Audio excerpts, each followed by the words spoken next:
నరేంద్ర మోడీ బొంద మీద పడతావా? ఎవడి మీద పడతావా? వాడి మీద పడు. రాజ్యాంగ ప్రక్రియ ప్రకారం చేస్తే మా మాలల నుండి నీకు ఎటువంటి విరోధం లేదు. 341 సవరణను అడ్డుకునే శక్తి మాలలకు లేదు. తీసుకొస్తా అంటే చేసే శక్తి లేదు. కానీ ఎంఆర్పిఎస్ తిండిపోటల ముఠా మాలలు తిన్నారు, మాలలు దొబ్బి తిన్నారు అని అంటారు.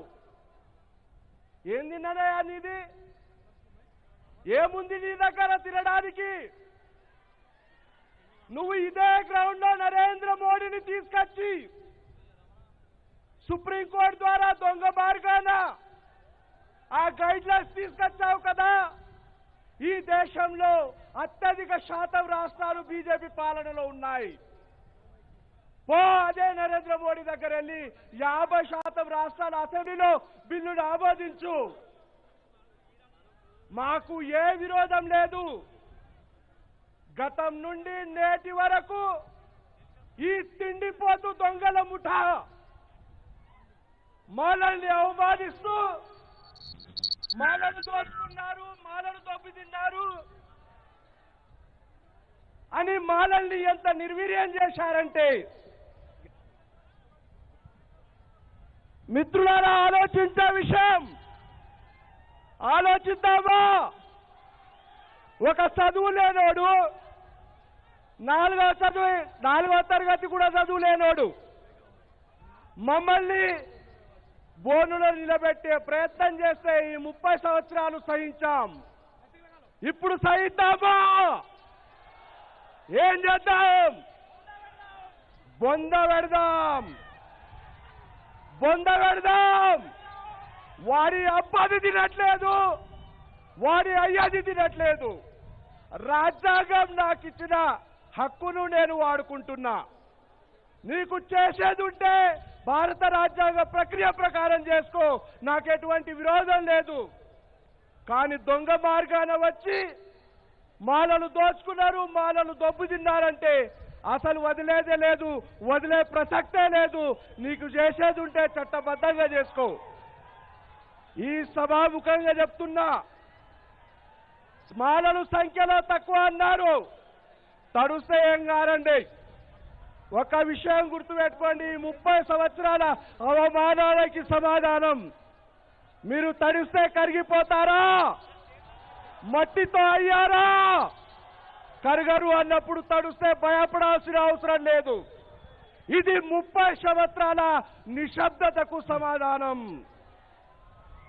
మనం తడిచి ముద్దలైనా ఈ సభను యథావిధిగా కంటిన్యూ చేద్దాం. ఇది తుఫాన్ మాత్రమే. తలపై వేసుకోండి. వర్షంలో తడిచినా సరే ఎవరు ఇక్కడి నుంచి పోవడానికి వీల్లేదు.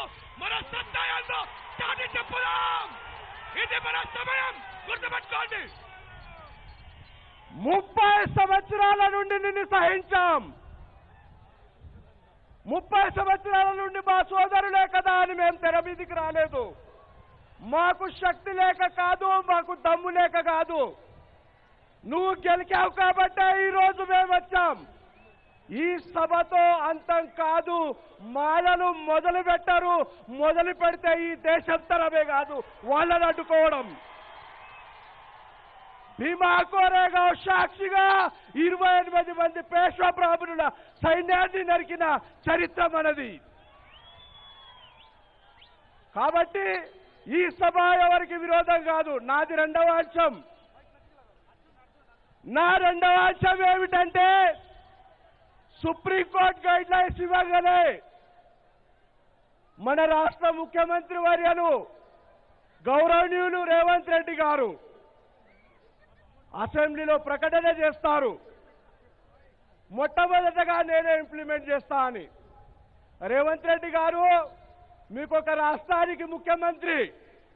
ఎలక్షన్ కంటే ముందు ఇదే కృష్ణమాదిగా నిన్ను బొందబెడతా, నిన్ను ఓడిస్తా అని చెప్పడమే కాదు, ఏఐసిసి అధ్యక్షులు ఖర్గే గారిని విమర్శించాడు, రాహుల్ గాంధీని విమర్శించాడు, సోనియా గాంధీని విమర్శించాడు. నీకు ఓట్లు వేసింది మేము. నువ్వు గద్దెనెక్కింది మా ఓట్ల మీద. నువ్వు ప్రకటన చేయడం మా మాలల్ని అవమానించినట్టే.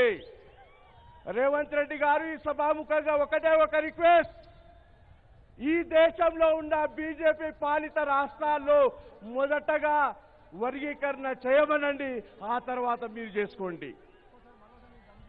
మిత్రులారా,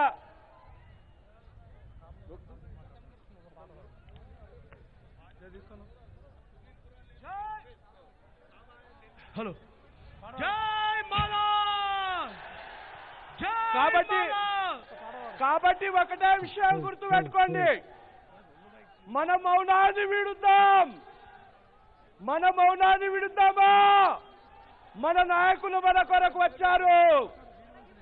కాకా గుడిసెల వెంకట స్వామి వారసులు వివేక్ వెంకట స్వామి గారు మనకు నాయకత్వం వహిస్తున్నారు.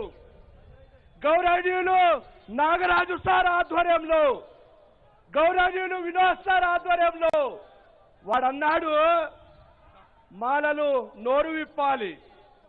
నోరు విప్పినాం, బయటకు వచ్చినాం. ఇప్పుడు ఆగము, మా శక్తిని చాటుతాం, మా వాటాను తీసుకుంటాం, మా శక్తిని ప్రదర్శిస్తాం, రాష్ట్రంలో మాలల తడాకను చూయిద్దాం. ఇప్పుడు ఆగేది లేదు.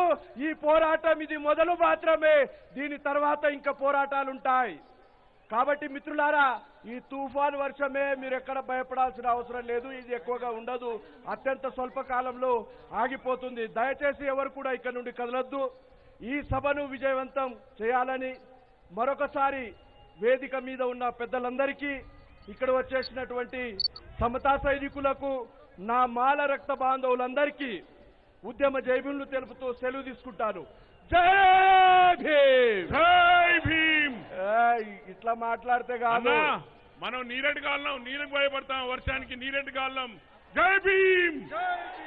వర్షానికి భయపడద్దు సోదరులారా. నినాదం ఇస్తే హార్ట్ అటాక్ వచ్చి చచ్చిపోవాల మంద ఏలియా. జై భీమ్, జై భీమ్, జై మాలా, జై మాలా, జై మాలా, జై మాలా, జై మాలా, జై మాలా. Thank you very much. జై భీమ్. అందరూ ఒకసారి దయచేసి, ఎందుకంటే మీడియా టైం అయిపోతుంది కాబట్టి ఒకసారి వేదిక మీద చేతులు